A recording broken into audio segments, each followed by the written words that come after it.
Is there a fruit fly in this before I even poured the fucking glass?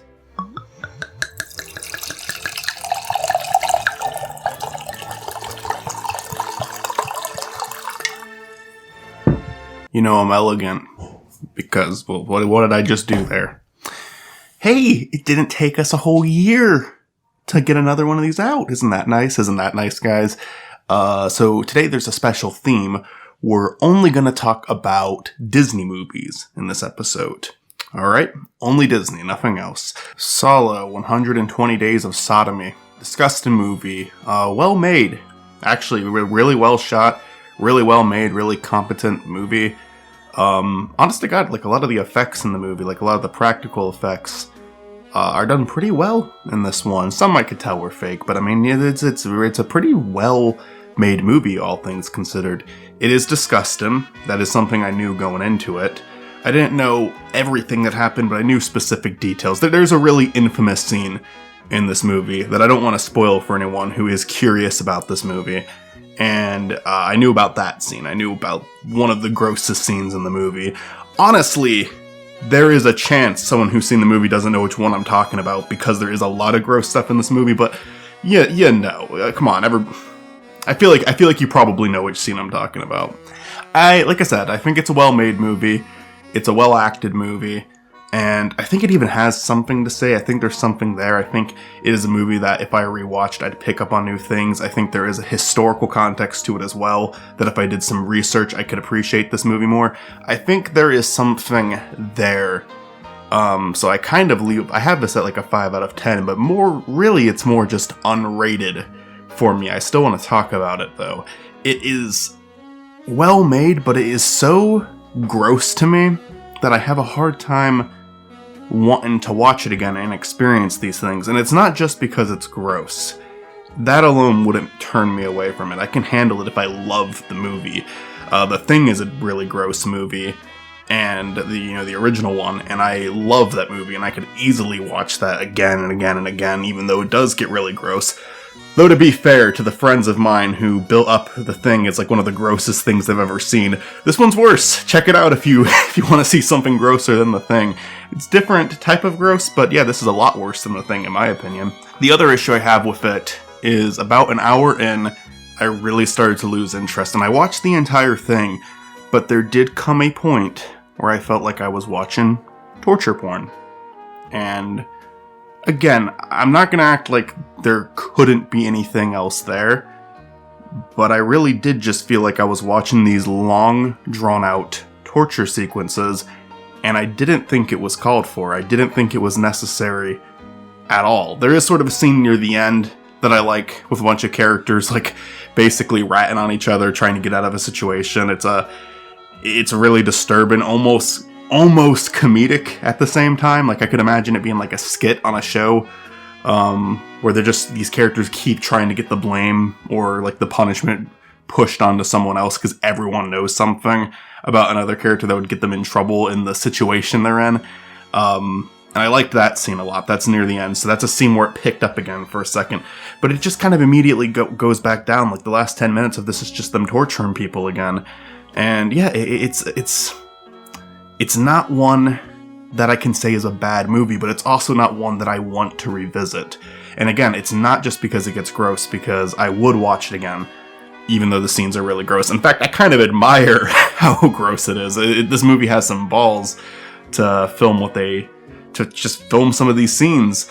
But yeah, a lot of it got really stale for me. It got really boring, and it's just at one point, it's like, why am I watching this?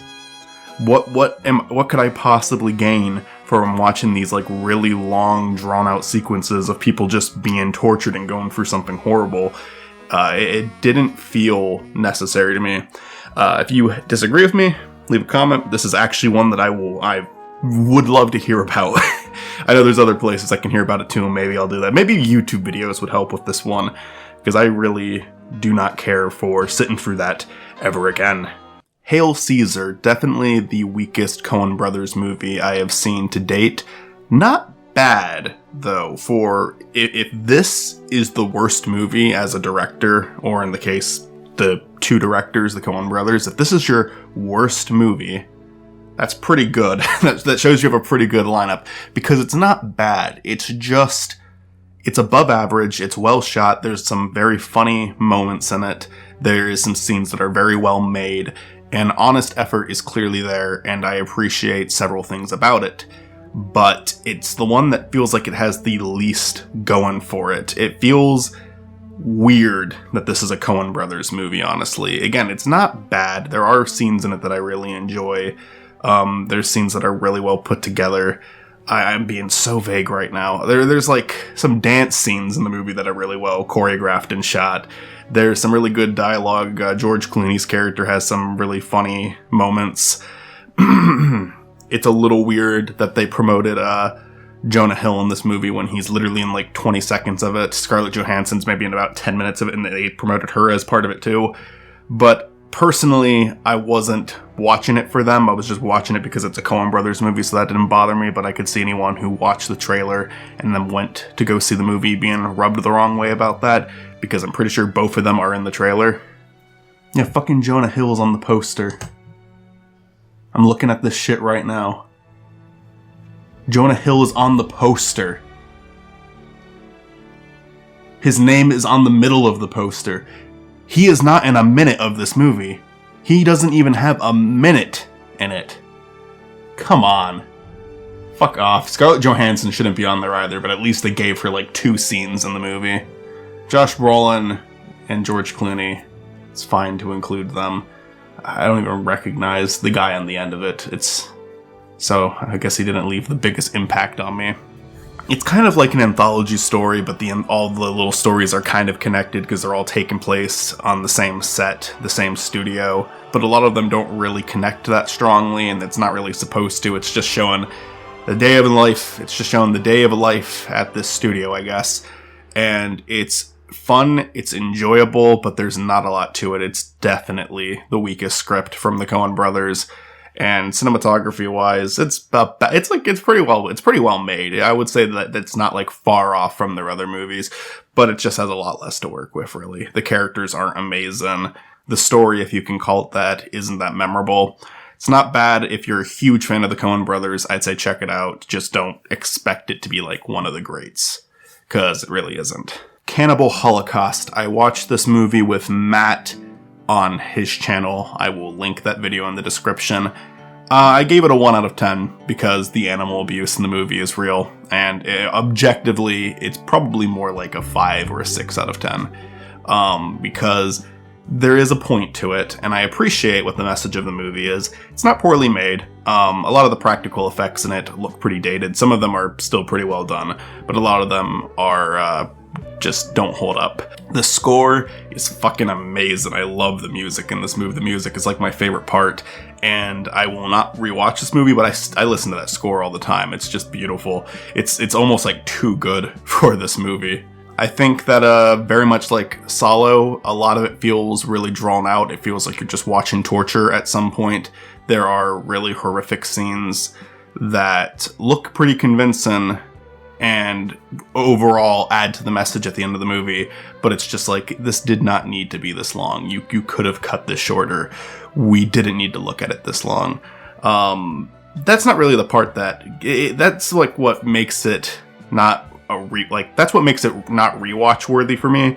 But again, what brings it down to a 1 for me, which again, that's the subjective side of it. That's me letting my emotions get in the way of a film. And I don't think you're a monster if you don't view it the same way. There's definitely been movies that I've liked where something controversial happened on the set. This isn't like I'm morally superior than you if you like this movie. No, it's not like that at all. I really don't think what they do to the animals in this movie was necessary. It doesn't even really add anything to the experience of the film, and it's really cruel. There's a scene with a turtle where they don't just kill the turtle, they like torture it. This isn't, there's a pig that gets killed in the movie, and I'd be a little hypocritical if I took such big issue with that, because it's a very quick death, and I have eaten pork. I can't. I would be pretty hypocritical if I brought the movie down to a 1 because of that. But shit like the turtle scene, no, that did not need to happen. That was cruel. The people who did that should feel bad about doing that. That was horrible, and I will never watch this movie again because of shit like that. There's definitely something to appreciate, and if you care about film history, I would recommend it, because it is, it's a kind of an important movie to some degree. It's a banned film. There's a lot of history there. The behind the scenes of the film are actually more interesting than the film itself, and if you don't know that story, just look it up. I feel like I don't even have to say it because a lot of people know it already. But basically, the actors in the movie were, like, a lot of people thought that a lot of the found footage in this movie was real, and the actors went into hiding after the movie was made, so because the director wanted to be more convincing. They didn't go into hiding, they kept a low profile for like a year, because the director wanted it to feel real when the movie came out. And he was actually arrested because people thought it was real, and then in court, he had to have the actor show up, he had to show how he did the effects. It's a really interesting backstory to how a movie was made. But yeah, I can't get past what they did to the animals in this one. It's not cool. I know that, again, I know there's other movies that I've enjoyed that have done that, but I don't think it was ever to this extent. I don't think it was ever this needlessly cruel. I know Apocalypse Now is a pretty famous example. To my understanding, in that movie, they filmed something that was going to happen either way. And you can still question the morals of doing that, but the animal, from what I understand, the animal was going to die either way. There was no need for what they did to that fucking turtle in Cannibal Holocaust, so they can fuck off for that. The killing of a sacred deer, Yargos Lanthimos. Yargos Lanthimos. I became a pretty big fan of him after watching The Favorite, and I really only watched that because, just for our Oscars video, the Mackle and Zach, and I wanted to see all the Best Picture contenders, and The Favorite looked the most interesting to me, and I checked that one out, and I really enjoyed it. It was well shot, it was well acted, it had 3 female leads, all 3 of which were just amazing. Emma Stone, Olivia Colman, she actually won the Oscar that year. She was great in it, and she deserved it. And I wanted to check out his other movies, and then I watched The Lobster, and holy shit, I love that one. That is by far my favorite of his. Not the favorite, unfortunately. The Killing of a Sacred Deer, I think, is my least favorite of all of them. Dogtooth I'm yet to see, but I'll be checking that one out soon. I enjoyed it, though. I thought it was really good. I thought that the awkward dialogue throughout the entire thing, it's delivered in a very dry way. And I don't know if it necessarily had the same meaning that it did in The Lobster. I think in The Lobster, it worked really well because you had all these characters who just had the most simplistic view of what a relationship was. And it's almost criticizing these people for being so, dense. It's making fun of them because they all have to have, this one thing that makes them work as a couple. The one character, literally wants to blind himself in the movie, poke both of his eyes out because his significant other is blind and he wants some way to connect with her because that's the way that they view that. They're criticizing relationships. They're criticizing people who get into a relationship even though they're really not a good fit for each other, but they're just forcing it because it's just something that everyone feels like they need to do. It's something that everyone feels like they have to do. And that makes the way that they do the dialogue in that movie work really well. In this one, it's funny. And it's disturbing. It's not like it doesn't work at all, but I am questioning, even to this day, having seen this months ago, why? Why are they doing it this way? It just comes off as really awkward and weird. And yeah, it just kind of comes off as he's doing it because that's what he did in his last movie, and that's that's his style. But then in The Favorite, it kind of seems like he's knocking that off a bit. There is still some very awkward dialogue in that movie, but it feels like the characters are able to emote way more in that one than his previous 2 films. In this one, I don't really know what the purpose of that was. It does tell an interesting story. It is very well shot. It is very disturbing. And it kept me engaged the entire time. It might be just criticizing how uninteresting some people can be. Like, just focusing on things that really don't matter. They will talk about, like, little minuscule things like a watch that they just got. They just get into such lengthy conversations on things that shouldn't matter. Things that aren't interesting, and something that just, like, the standard suburban household would be talking about. When I watch this movie, I guess the vibe I get from it is that it's just making fun of people in general. Just making fun of the unimportant things people focus on, the kind of dullness to a lot of them. But then it takes a more extreme toll about halfway through the film, and things start to get a lot more intense, and it still just kind of feels like it's maintaining this really calm and boring nature to it. I don't know what to make of it. I knew what to make of The Lobster. I knew what to make of The Favorite. I don't know what to make of this one. I just know I like it, but I can't love it because I don't think I understand it, really. I'll rewatch it, and if my opinions on it change significantly, I will talk about it again, because I've already mentioned there's movies I will revisit on the show, so I guess this one should be marked as one of them. She's Gotta Have It. This is a Spike Lee film. It's one of his first. I don't think it's the first one, but it's like maybe a second or third. I enjoyed it. I thought it was a pretty decent movie. I actually haven't seen that many of Spike Lee's movies. I'm aware of his Old Boy remake. I've seen BlacKkKlansman, which I really enjoyed. This one's pretty good. This one is very simplistic. It's just about a woman and 3 different lovers that she has kind of making a decision with her life, trying to determine who she wants to be with. One of them is just like a huge dork, and that one's actually played by Spike Lee. And I gotta give him credit. I actually really liked that character. I thought it was funny. Then there's another one who seems like a pretty nice guy. Seems like he's pretty good to her, but he's also just so controlling. Like, there's parts of this movie where you'll kind of like this guy and feel like, yeah, he's the one that she should end up with. Kind of like a generic, just like any generic romantic comedy. But he just gets so controlling at the end, and she doesn't know what she wants, and he knows what he wants, and he is trying to force what he wants on her. Not to the point where he's like a rapist or anything. They don't like take it to that extreme. He's just kind of a douche, but a low-key douche. You could like this person throughout most of the movie. Then there's just a scene or two that make him unlikable. I don't think any of the 3 characters are painted as monsters, though. And then she, at the end, kind of makes a decision for herself.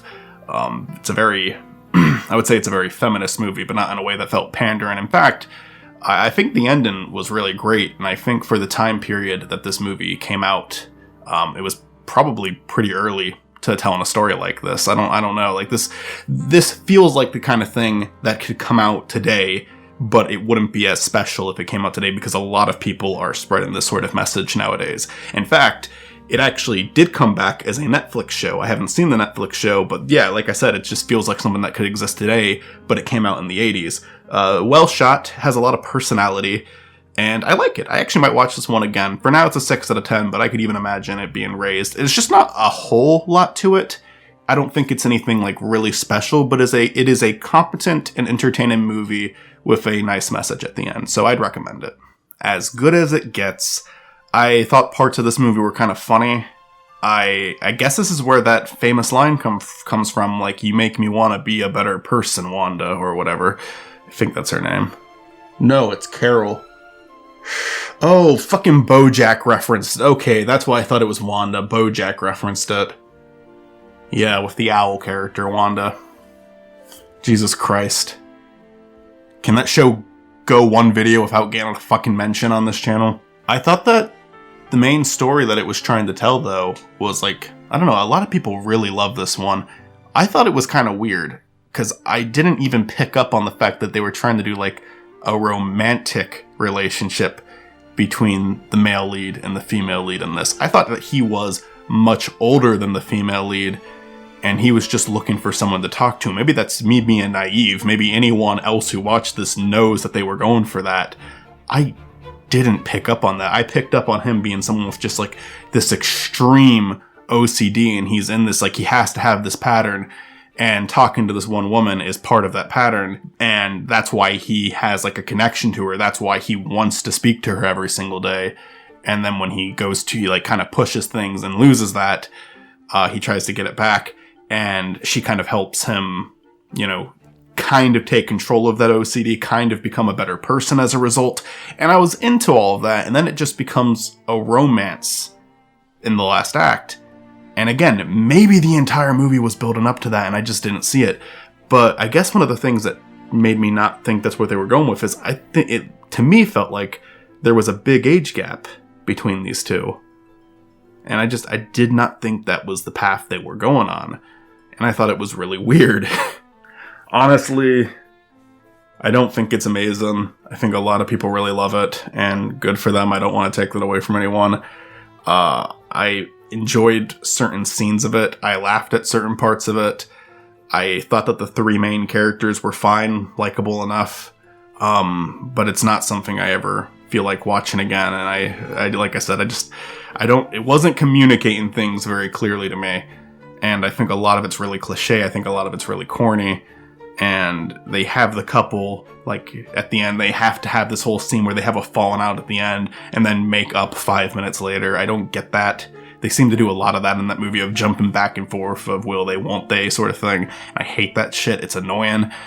So yeah, it's not very good, in my opinion. But, you know, it's a classic. People love it, so check it out, I guess. The Karate Kid. Probably saw this one as a kid. Don't remember. I remember the remake with Will Smith's son. I actually don't... In my memory, that one wasn't that bad, but haven't seen it since I was a kid. This one is really good. I think it has some really nice shots in it. I think that really it wouldn't be very good if it weren't for Mr. Miyagi. But Mr. Miyagi is such a good part of it that it really keeps you going. That's what's weird to me about the Cobra Kai series. I know so many people who say it's really good and that I should check it out.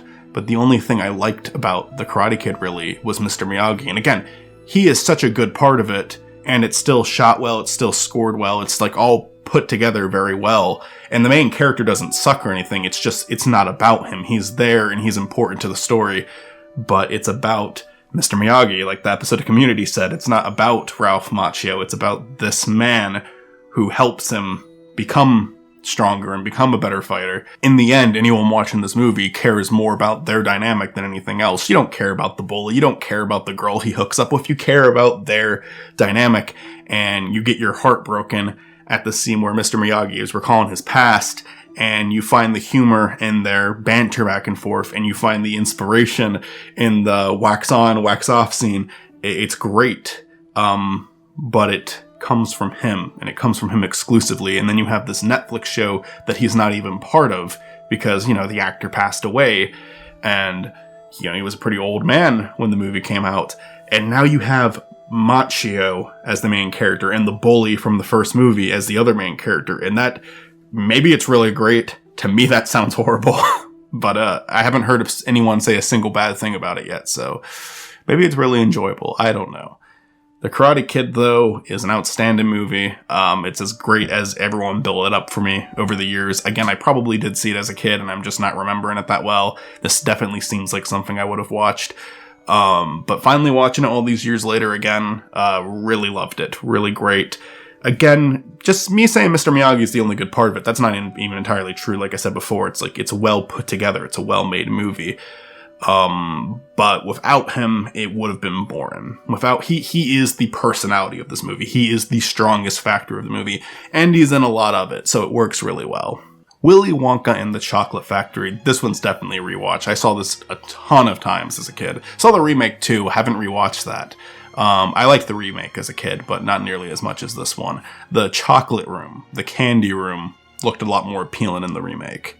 That's the only thing I can say that the remake has over the old one, is the candy room looked underwhelming in the old one compared to the new one. You could eat the fucking grass in the remake. Come on now. It's just a fucking likable movie. Everything about it. It's not like The Karate Kid where Mr. Miyagi is the only thing going for it. Willy Wonka is definitely the best part of it. But Charlie's fine, you know, he has like this innocence and wonder to him that's intriguing to watch. His grandpa's a very fun character. You got the Oompa Loompas, you have all the really spoiled kids and their stupid parents. It's very fun to watch. All of them are fun. The songs are great. It is a classic for a reason. The sets are amazing. It's well shot. There's that creepy ass tunnel scene that has no point in being there, but it's just still kind of enjoyable because of how bizarre it is. It's a pretty close to perfect movie for me, actually. I really enjoyed rewatching this. High opinion of it. I'll eventually watch the remake again. I remember there being good things about it. It took a way darker approach, and I think a lot of the charm was lost on it.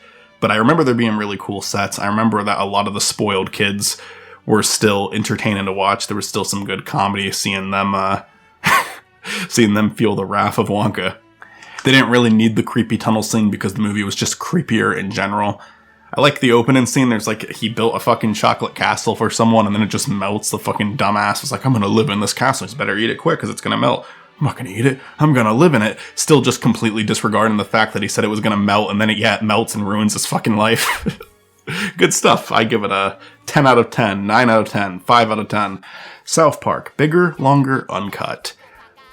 I think it's weird because I think that South Park wasn't enjoyable before the movie, and nothing is better after the movie. What I mean by that, his first 3 seasons of South Park, I can't really get that into. Season 3, it starts to pick up. You got the Hooked on Monkey Phonics episode, which is fucking hilarious. You got Chim Pokemon. It gets pretty good in the 3rd season, but not all the episodes are bangers, and I would say that it's like less funny. It's not as funny as frequently as when the 4th season started. I actually really love season 4. I feel like that's when the show like really started to take off. South Park is one of those shows that I think has just become so hit or miss, but it actually is capable of being funny on occasion. And that is something that I can't say about any other animated show that has lasted as long as it. I think The Simpsons is intolerable. I think Family Guy is intolerable. I think South Park can be funny occasionally, but we're not talking about the show, we're talking about the movie. The movie is just the peak of the show, and I find that interesting because, like I said, like, seasons 1 through 3 isn't amazing. Seasons 4 for maybe like 10 are. And then you have the movie, which is just better than anything. Like, they just like made the first 3 seasons, peaked all the way up here, and then just slowly went back down the hill. Normally it just gets better and better, then starts to get worse and worse. Like in the case of The Simpsons, you know, season 1 is a little rubbery. I like season 1 of The Simpsons personally, but it kind of goes up a little bit, then starts going way up 2, 3, 4, 5, 6, 7, 8, 9, 10, 11, 12, 13, 14, 15. It just goes down to the ground. It becomes unwatchable. Everything about this movie is great. I guess the animation isn't wonderful, but it's accurate to the show, and it's slightly better than what the show had. All of the songs are great. The comedy is just top-notch. What it's criticizing is really great. There's a lot of South Park episodes that are dated and don't work that well anymore. Some can even be kind of seen as hateful. I understand it's weird saying about South Park, but South Park always tries to have a point, and they literally did a season of redemption where they were like trying to like take back messages on older episodes because there is just some really dated stuff on the show that doesn't hold up anymore. Bigger, Longer, Uncut works perfectly to this day. The message still stands strong. Like, I can't express how funny it is. Every single scene is just still hilarious. I loved it when I was a kid and I wasn't supposed to be watching it, and I love it now. It got funnier over time. It didn't get less funny. I was laughing at the more immature stuff like Kenny dying and some of the poop jokes when I was a kid, and now I'm laughing. I'm just like seeing so much more in it every single time I watch it. I think it is excellent, and it comes from one of the dumbest franchises, one of the dumbest series of all time, but it's really solid. It's really legit, and it's not just a well-written comedy. It's not just the jokes are well-written. I'm not saying it's like a good drama or anything, but it is a well-written story. The story progresses in a perfect way throughout the whole thing, and it just keeps building and building. It's actually, aside from just being, because a lot of people when they write a comedy, all they're worried about is like jokes. South Park actually has a really good story with its movie. That is a very silly story, but it's one that just keeps, like, the creators of South Park have this, like, mentality when they write the show that they've shared before. It's like, this happens, therefore this happens, therefore this happens, therefore this happens. And they follow that so well in the movie, and as a result, it just, like, beat by beat keeps getting better and better and better till you get to this really amazing climax. And it never, like, you never hit a point in the movie where they have peaked and used their best material. It just gets better and better in every scene. And I love everything about this movie. High recommendation. Almost a 10 out of 10. I don't want to give those away too lightly, but I really fucking love Bigger, Longer, Uncut. It's one of my favorite animated films. Nightcrawler. Fucking amazing movie. I watched it twice just recently. I saw it for the first time and then I rewatched it with someone. It's just a movie that's very critical of the media with what they'll show and how they'll justify it. But it also is a very interesting character study into a character played by Jake Gyllenhaal, and he plays it very well. And it's just the lengths he will go for success. And not just success in what he's doing. He's taking photography and he's taking video for the news and he's selling his footage to the news and he's doing unethical things to get it, like going into people's houses that were just like shot up or broken into, or like literally like when the police haven't arrived to a crime scene yet. No, can't spoil that. Can't say that. He does some pretty fucked up stuff in the movie, but he doesn't just do it for the job, he does it for his actual life too. He, like, in a way is manipulating people to get what he wants, but his way of manipulating isn't by being dishonest, it's about being so honest. You almost don't want to call it manipulation, because it's just like he is open about everything, because he would rather, like, just be honest about what he wants, rather than try to spare someone's feelings, or try to, like, slowly progress towards something. He just says, this is how it is. This is what I'm going to do if this doesn't happen. This is what's going to happen if it does happen. He's just a lunatic, and he's very interesting to watch. It's so well shot. It's so well made. It's so fucking entertaining. It had a huge following after it came out. I'm pretty sure it wasn't a big hit when it came out at first. I don't think it was financially successful. Actually, yeah, it said it have grossed $32 million, which is not great.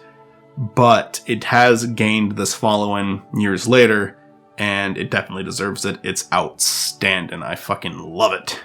Safety Not Guaranteed. This is a weird comedy movie with Aubrey Plaza, Mark Duplass, and Jake Johnson. I feel like if you're just seeing these names, you might get the idea of what type of movie it is. Like the guy from New Girl, if he's in something, I'm going to assume it's going to be a mediocre comedy, and that's exactly what this is, a mediocre comedy. I like Aubrey Plaza. She can do some good stuff. There was this movie called Ingrid Goes West that I really liked from her. She was really good for that movie. Yeah, these are just not the type of people that I'm going to have high hopes for if their name appears on the project, though, for the most part. It's fine. You know, it's not especially well shot. It's not especially well written. It's not that funny.